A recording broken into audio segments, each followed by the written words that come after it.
चलो अब companies act में आगे बढ़ते हैं। 7 लोगों ने मेमोरेंडम टू द सब्सक्राइबर पर साइन किए, उसमें से फर्स्ट पर्सन क्या कहलाएगा? कंपनी का प्रमोटर, और उसी को क्या बना दिया जाएगा? First director. Article of association किससे रिलेटेड है? Internal rules and. अच्छा एक चीज़ बताई थी क्या कि अगर आर्टिकल से बाहर जाते हो तो क्या कहलाता है? Intra virus. सिखाया था ये। इंट्रा वायरस मतलब आपने आर्टिकल ऑफ एसोसिएशन के रूल्स एंड रेगुलेशन को नहीं माना, और अल्ट्रा वायरस मतलब मेमोरेंडम ऑफ एसोसिएशन की लिमिट क्रॉस कर दी। ठीक है, एक वर्ड बताया था एंट्रिचमेंट, किसी को याद है? Very good. जब वो रूल्स एंड रेगुलेशंस को ज़्यादा क्या कर देते हैं? टफ कर देते हैं। फॉर एग्जाम्पल हमारा कंपनीज एक्ट 2013 बोलता है कि एक कंपनी के मिनिमम डायरेक्टर, बताओ सोनम कितने होते हैं? 7। मिनिमम डायरेक्टर 7 होते हैं कंपनी में। 2 किस केस में? प्राइवेट। 3 किस केस में? पब्लिक। तो 3 डायरेक्टर चाहिए पब्लिक कंपनी। कितने डायरेक्टर चाहिए? अब तुम सोचो कि रिलायंस जैसी कंपनी को चलाने के लिए 3 डायरेक्टर सफिशिएंट है क्या? नहीं। तो उन्होंने क्या करा? आर्टिकल ऑफ एसोसिएशन में लिख दिया कि नहीं भाई, रिलायंस के डायरेक्टर तो मिनिमम 10 होंगे। तो क्या कंपनीज एक्ट बुरा मान जाएगा? बल्कि क्या बोलेगा? Very good. क्यों बोलेगा? कि आपने कंपनीज एक्ट के लॉ को और क्या बना दिया? टफर बना दिया। मतलब यहाँ पर आपने रूल्स एंड रेगुलेशंस को टफ किया है तो कंपनीज एक्ट को बुरा नहीं लगेगा। और ना प्रोहिबिशन हुआ है। क्यों नहीं हुआ है प्रोहिबिशन? क्योंकि मिनिमम नंबर ऑफ डायरेक्टर 3 चाहिए, हमने तो 10 रखे हैं। तो हमने लॉ को टफ कर दिया, उसे बोलते हैं एंट्रिचमेंट। जब लॉ को और टफ बना दिया जाए in the document of article of association related to management, किससे रिलेटेड? तो उसे क्या बोला जाता है? क्या बोला जाता है? एंट्रिचमेंट। यहाँ तक समझ में आ गया? चलो अब बताओ सेपरेट लीगल एंटिटी का मतलब, सारे मेंबर मर गए फिर भी कंपनी का एग्जिस्टेंस चलता रहेगा, तो कौन सी एंटिटी बोलते हैं? सेपरेट। क्या कंपनी खुद के नाम से कॉन्ट्रैक्ट कर सकती है? यस। क्या कंपनी खुद के नाम से प्रॉपर्टी खरीद सकती है? यस। क्या कंपनी किसी पर केस कर सकती है? क्या कंपनी पर केस हो सकता है? हाँ, क्योंकि कौन सी एंटिटी है? Separate legal entity. चलो एक बार फटाफट से रीड करते हैं फर्स्ट पैराग्राफ मॉड्यूल का। There are distinguishing features between the difference from the organization and the most striking features in the company from the organization, that is the other form of business organization, is that it acquire a unique character of being separate legal entity. किस पे underline करोगे? Separate legal entity पर underline करोगे। Business organization is that it acquire the unique character of separate legal entity. In the other words, where a company is registered, it cloth with a legal personality. जैसे ही company क्या हो जाती है? Registered हो जाती है, उसके ऊपर एक शेल्टर आ जाता है। किस चीज़ का? कंपनी रजिस्टर्ड हो गई तो उसके ऊपर एक शेल्टर आ जाएगा। ये कंपनी है, हमारी कंपनी का नाम है सपोज TAT, टाटा कंपनी, और ये क्या हो गई? प्रॉपरली रजिस्टर्ड हो गई। क्या हो गई? Properly registration of company is defined under section 7। Registration of company का सेक्शन नोट करो, सेक्शन नंबर 7। तो कंपनी प्रॉपरली रजिस्टर्ड हो गई तो इसके ऊपर एक शेल्टर आ जाएगा। वो शेल्टर किस चीज़ का होगा? कि ये कंपनी अब लीगली एग्जिस्टेंस में आ चुकी है। Cloth with shelter, when the company get registered itself, it will become a legal entity. ये क्या बन जाएगी? लीगल एंटिटी बन जाएगी। ठीक है, चलो अब आगे देखो। ऑलमोस्ट सारे राइट्स और पावर होंगे इसके पास, जैसे कि एक इंसान के पास होते हैं। Its existence is distinct and separate from member. ये समझ में आया? मेंबर से इसका एग्जिस्टेंस कैसा रहेगा? अलग रहेगा। अब company can own property, company की खुद की क्या होगी? प्रॉपर्टी। खुद का क्या होगा? Bank account. ठीक है, लाइबिलिटी होगी। It is a law a person which is different from subscriber to the memorandum. आ गया ये वर्ड? ये किससे अलग होगी? Subscriber to the memorandum. क्या होता है सब्सक्राइबर टू द मेमोरेंडम? वो 7 लोग, तो उससे भी अलग है। जबकि कंपनी बनाई किसने? उन्हीं 7 लोगों ने, तो भी अलग अलग है भाई।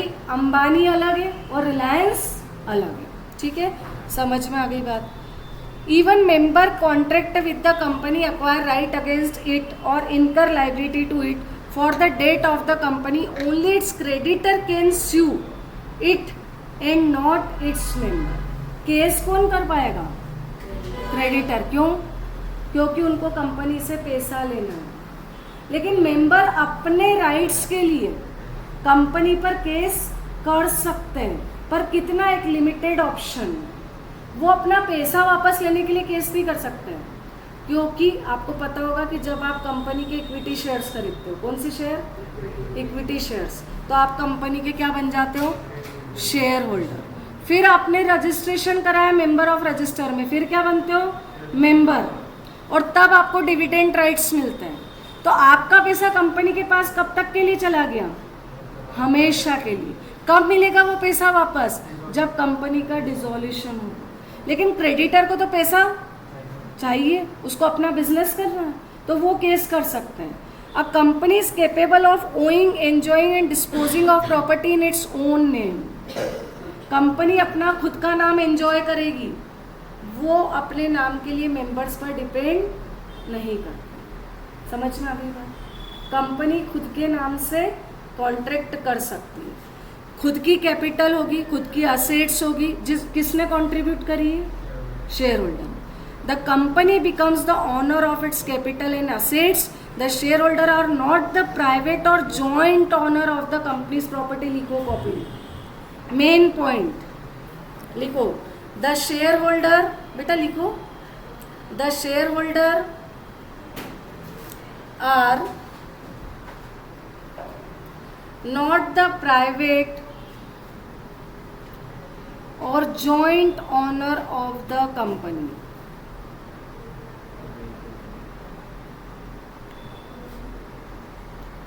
The shareholder are not the private or joint owner of the company's property. Company की प्रॉपर्टी के वो ऑनर नहीं, क्योंकि कंपनी में सेपरेट प्रॉपर्टी कॉन्सेप्ट होता है.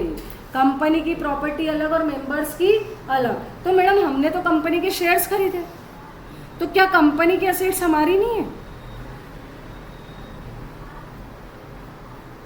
जवाब दो. आपने कंपनी के शेयर्स खरीदे, तो क्या कंपनी की प्रॉपर्टी आपकी नहीं है?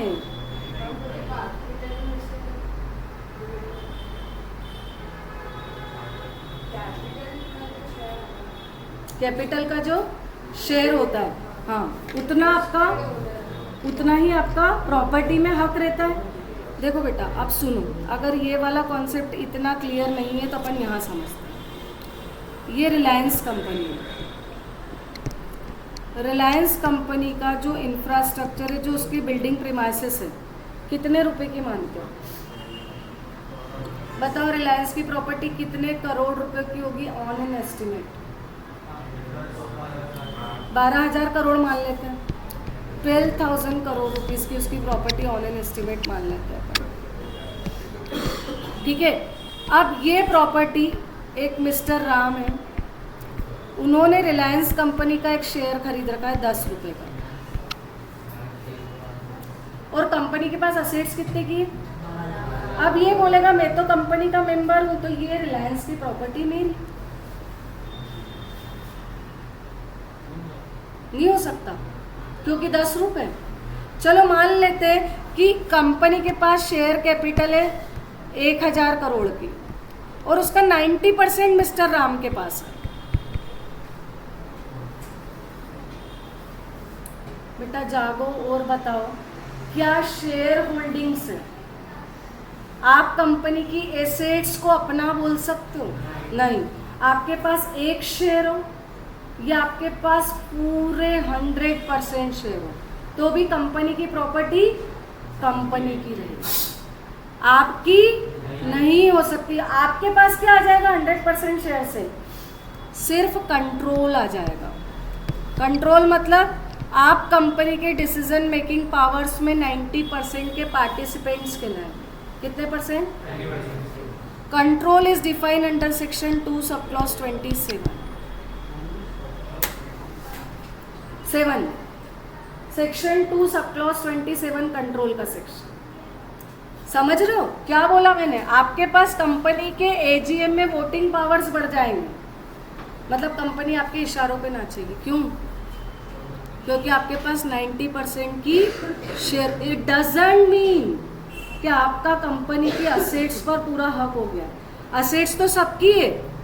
जब कंपनी का डिसॉल्यूशन होगा, अब तुम लोग बताना, मान लो भगवान नहीं करे रिलायंस का डिसॉल्यूशन होगा, उसकी असेट्स बिक रही है, सब क्लॉज 27 असेट्स बिक रही है, सबसे पहले किसको मिलेगी? अंबानी को मिलेगी। यही तो बता रहे, फर्क नहीं पड़ेगा। अंबानी के पास मेजर स्टेक होल्डिंग है, फिर भी उसको नहीं मिलेगी। सबसे पहले किसको पैसा मिलता है? Legal dues. लीगल ड्यूज मतलब सरकार आएगी और अपना टैक्स ले जाएगी। बोला असेट्स बेच लो, चलो इतना इनकम टैक्स पेंडिंग है ना। गवर्नमेंट तो बढ़िया है, सबसे पहले बोलेगी स्टैट्यूटरी ड्यूज पे करो, म्यूनिसिपल टैक्स पे करो, सारे टैक्सेस, जीएसटी दिया आपने, पेंडिंग चल रहा है, चलो वो दो। दूसरा जाएगा कॉस्ट ऑफ लिक्विडेशन में। कॉस्ट ऑफ लिक्विडेशन मतलब जो भी खर्चे होंगे कंपनी को बंद करने के, वो पूरे होंगे। लिक्विडिएटर को रेमुनरेशन मिलेगा। फिर पैसा किसको जाएगा? Debenture holder. List D, list D के जितने भी डिबेंचर होल्डर्स हैं उनको पैसा जाएगा। सारे प्रवचन लिखते जाएं।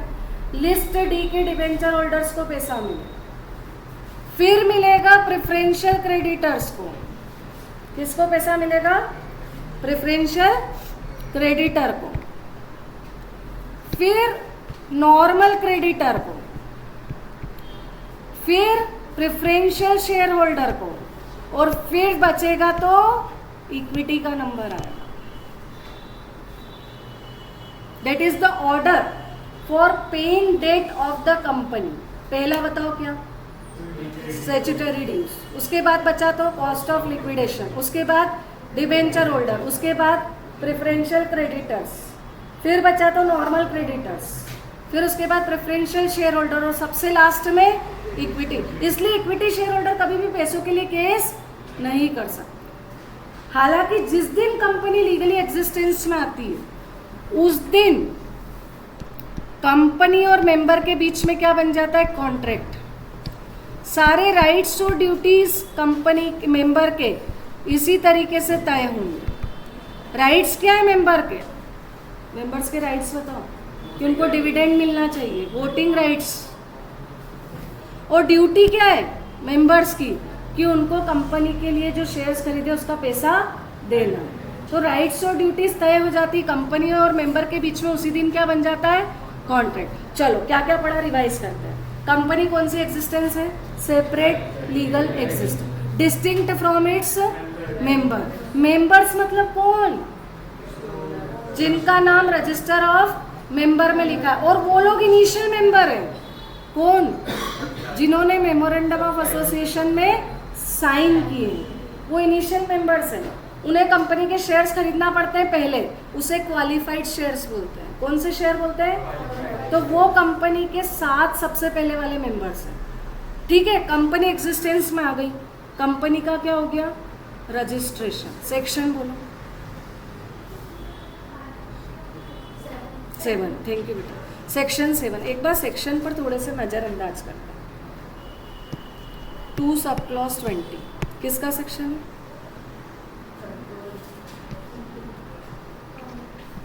कंपनी का section.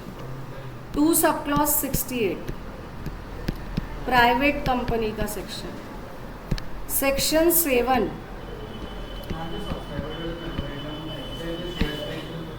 Qualified shares, registration of company. Section 4 memorandum of association. उसके बाद क्या पढ़ा? Section 5 article of association. Section 2 sub clause 10 board of directors. Section 2 sub clause 34 directors. ठीक है। Section 2 sub clause 71 public company. Section 2 sub clause 46 holding company, section 2 sub clause 87 subsidiary company, section 455 dormant company, section 2 sub clause 21, section 2 sub clause 22 limited by share company, limited by guarantee और limited by share. Dormant company section 455 अभी पढ़ाया नहीं है, एक बार सेक्शन को reviews कर, रिव्यू के बाद में। हाँ 34 director, 2 sub clause 10 board of directors, section 5 article of association, holding subsidiary, ठीक है। Section 2 sub clause 92 unlimited company,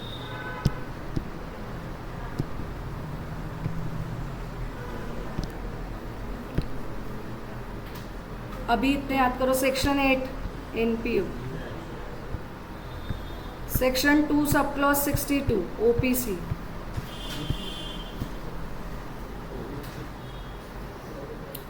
ठीक है। ये सारे सेक्शंस अभी लर्न करो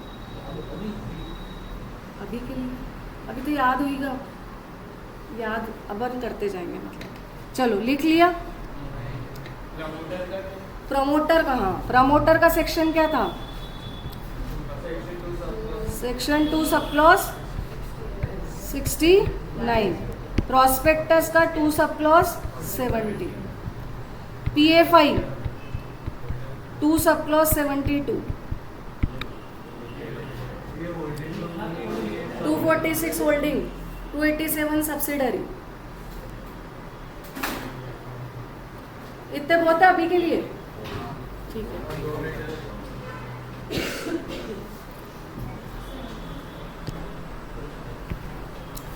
हाँ आगे बढ़ते हैं। Even member can contract with the company for acquiring rights against it और incur liability to it. Member can contract with the company, समझ में आ गया क्या मतलब है इसका? जिस दिन कंपनी का रजिस्ट्रेशन हुआ, मेंबर का कंपनी के साथ क्या बन जाएगा? कॉन्ट्रैक्ट, और उसी के हिसाब से उसके राइट्स और ड्यूटीज तय हों। कंपनी का क्या हो गया है? रजिस्ट्रेशन। रजिस्ट्रेशन कंपनी को क्या करता है? लीगल एग्जिस्टेंस प्रोवाइड करता है। क्या प्रोवाइड करता है? Legal existence. मतलब कंपनी आज से लीगली जानी जाएगी, अपने नाम से कॉन्ट्रैक्ट कर सकती है, अपने नाम से बैंक अकाउंट ओपन कर सकती है, अपने नाम से प्रॉपर्टी खरीद सकती है। समझ में आ गया? A member does not even have an insurable interest in the property of the company. ये पॉइंट आप मुझे समझाएंगे पढ़कर अभी, जिससे भी पूछूंगी। A member does not even have an insurable interest in the property of the company. The leading case is, leading case कौन सा है इसका? On the point of Makrana versus है नॉर्दर्न एश्योरेंस कंपनी लिमिटेड, से 1925 का लीडिंग केस। एक बार ध्यान से पढ़ो और मुझे समझाने की कोशिश करो।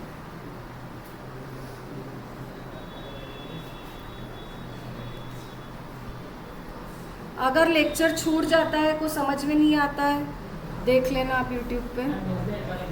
क्या क्या पीडीएफ ग्रुप पे नहीं है?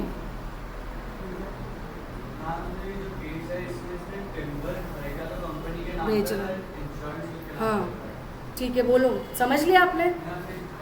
हाँ बोलो।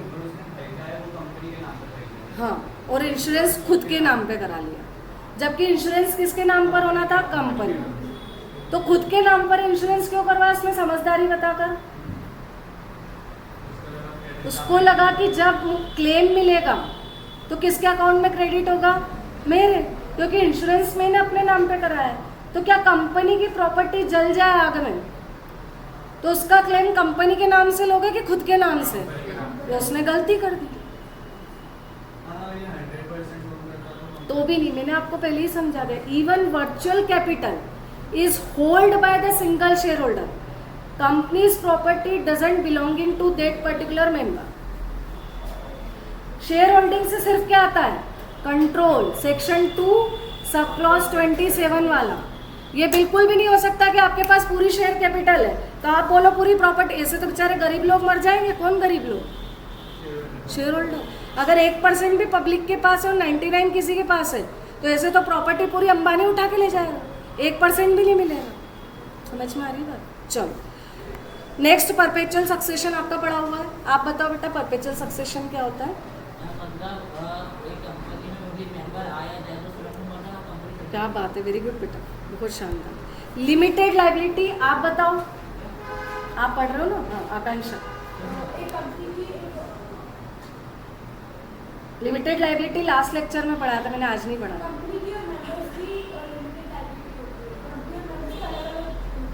हाँ बोलो। हाँ बताओ बेटा। अगर जब कंपनी डिवॉल्व हो रही है तो जो लायबिलिटी होती है उसकी ओनर वो लिमिटेड ही होती है। हाँ, कितनी लिमिटेड होगी, जितने रुपए का उसका बहुत बढ़िया, आज तो याद है यार, क्या बात है, पढ़ा है घर जाके तो नहीं पढ़ा, वेरी गुड, फिर भी याद है, गलत वाला। तो कंपनी के मेंबर की लायबिलिटी क्या होती है, limited up to the amount hold by share, unpaid amount.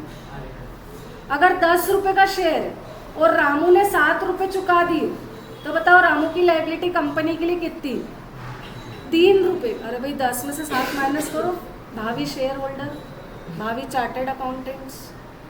तो 10 रुपए का शेयर है, 7 रुपए चुका दिए तो लायबिलिटी कितनी, 3 रुपए। क्लियर है। चलो लिमिटेड लायबिलिटी कॉन्सेप्ट आपको पता है। अब इसमें 2 तरह की लिमिटेड लायबिलिटी होती है। पहला लिमिटेड बाय गारंटी, दूसरा लिमिटेड बाय शेयर्स, और तीसरा अनलिमिटेड लायबिलिटी। समझते हैं इसको। लायबिलिटी लिमिटेड है 3 तरह की, लिख लो, कॉपी में नोट करो, मैं आके चेक करती हूँ। लायबिलिटी 3 तरह की लिमिटेड है। पहला limited by shares, limited by shares, दूसरा लिमिटेड बाय गारंटी, और तीसरा अनलिमिटेड लायबिलिटी। गारंटी वाला 221, 222, 292। ठीक है। तो company limited by shares 222, limited by shares, limited by guarantee और unlimited company, unlimited guaranteed company.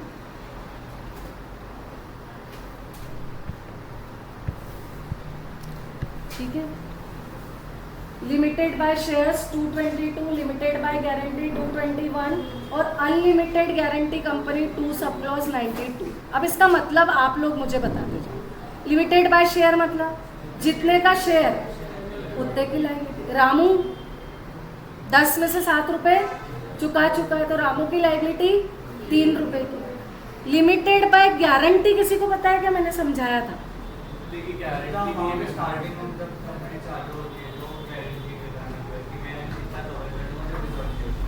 अब लास्ट में जो 2 स्टूडेंट्स बैठे हुए इधर, आप बताओ बेटा लिमिटेड बाय गारंटी क्या होता है, पढ़ा है क्या कहीं, नहीं। अच्छा, आप में से किसी को पता है? देखो लिमिटेड बाय गारंटी क्या होता है। मान लो कि रिलायंस कंपनी स्टार्ट हुई और अमिताभ बच्चन ने रिलायंस कंपनी के लिए 1 करोड़ रुपए की गारंटी दी। किसने दी, लिख लिया अपने साइड में। Amitabh Bachchan gives the guarantee of ₹1 crore in favour of Reliance company. लिखते जाओ बेटा। आपका अटेम्प्ट कब है दोनों का? मत लिखो बेटा। Section 2 sub clause 21, company limited by guarantee. तो गारंटी कंपनी मतलब क्या, अमिताभ बच्चन ने रिलायंस कंपनी के लिए गारंटी दे दी 1 करोड़। कहाँ लिखा जाएगा गारंटी का अमाउंट? मेमोरेंडम ऑफ एसोसिएशन के liability clause. Guarantee amount stated in the liability clause of memorandum of association. देख Amitabh Bachchan, mister Amitabh Bachchan gives the guarantee of ₹1 crore, है ना।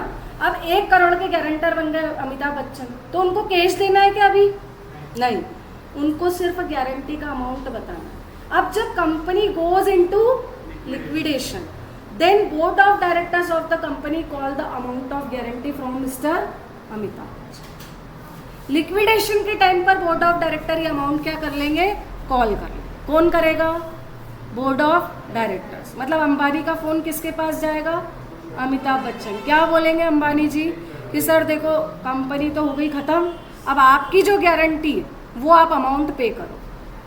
समझ में आ गया? इसको बोलते हैं company limited by guarantee. Unlimited liability company मतलब क्या? आपके पास 1 रुपए का भी शेयर हो तो भी वो जो 12,000 करोड़ थी कंपनी की लाइबिलिटी अगर, तो आपको वो चुकानी पड़ेगी। अनलिमिटेड लाइबिलिटी, पर्सनल असेट्स बेचो, कुछ भी करो, आपको पूरा पैसा देना पड़ेगा। तो कभी भी ऐसी कंपनी का मेंबर नहीं बनना जिसके लाइबिलिटी क्लॉज में लिखा हो unlimited liability clause, section 2 sub clause 92। क्या? मेमोरेंडम ऑफ एसोसिएशन के लाइबिलिटी क्लॉज, क्योंकि कल से आप बदल जाओगे कि हमने गारंटी नहीं दी। फिर एक स्टूडेंट का डाउट आता है जिसको क्लास में पढ़ने में इंटरेस्ट है, जैसे कि आप लोगों ने डाउट पूछा है, मैं बता रही हूँ कि लिमिटेड बाय शेयर और लिमिटेड बाय गारंटी दोनों को कॉम्बिनेशन वाली कंपनी बना ले क्या मैडम? हमको 2 फायदे हो जाएंगे, क्योंकि आप तो बहुत चतुर हो, चार्टर्ड अकाउंटेंट हो। आपने बोला कि एक काम करते हैं, लिमिटेड बाय शेयर्स से क्या करते हैं, अभी पैसे का जुगाड़ कर लेते हैं। तो शेयर्स इशू करोगे तो क्या आएगा? पैसा। और एक क्या करते हैं, लिमिटेड बाय गारंटी बना लेते हैं। तो जब लिक्विडेशन होगा तब भी गारंटर को बुलाकर क्या ले लेंगे? पैसा।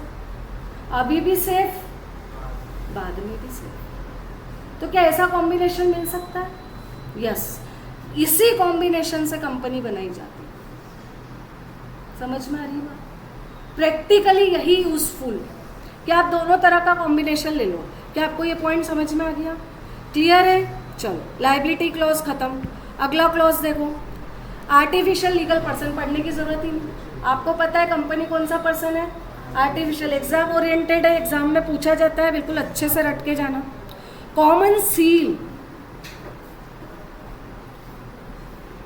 कॉमन सील मतलब समझते हो? कंपनी का हर डॉक्यूमेंट बिना कॉमन सील के ऑथेंटिकेट नहीं माना जाता था, पर आप ऑप्शनल सील नहीं लगानी। मतलब क्या करो, 2 डायरेक्टर और एक सीएस साइन कर दो। लिख लो, sign by 2 directors and 1 CS. CS कौन सी सेक्शन में डिफाइन था? Section 2 sub clause 24। एक सीएस साइन कर दे और एक कौन साइन कर दे? 2 डायरेक्टर। तो कंपनी का document authenticate. Maximum director in a company कितने होते हैं? 15। Maximum director in a company कितने होते हैं? 15। कितने डायरेक्टर को साइन करना है? 2। Minimum director in public company कितने हैं? 3। Minimum director in private company कितने हैं? 2। Minimum member in private company कितने हैं? 2। Minimum member in public company है 7। मिनिमम मेंबर इन ओपीसी कितना है? 1। Minimum director in OPC 1। Clear? ये अपन ने रिवाइज कर लिया। चलो, अब कॉमन सील आपको पता पड़ गया, भाई कुछ मत करो, 2 डायरेक्टर मिल जाओ और एक सीएस, खत्म बात। ऑप्शनल हो गया। नेक्स्ट लेक्चर में हम पढ़ेंगे corporate will theory. Thank you बेटा। आज के जो डाउट्स हैं वो आप मुझसे पूछ सकते हैं अगर आपको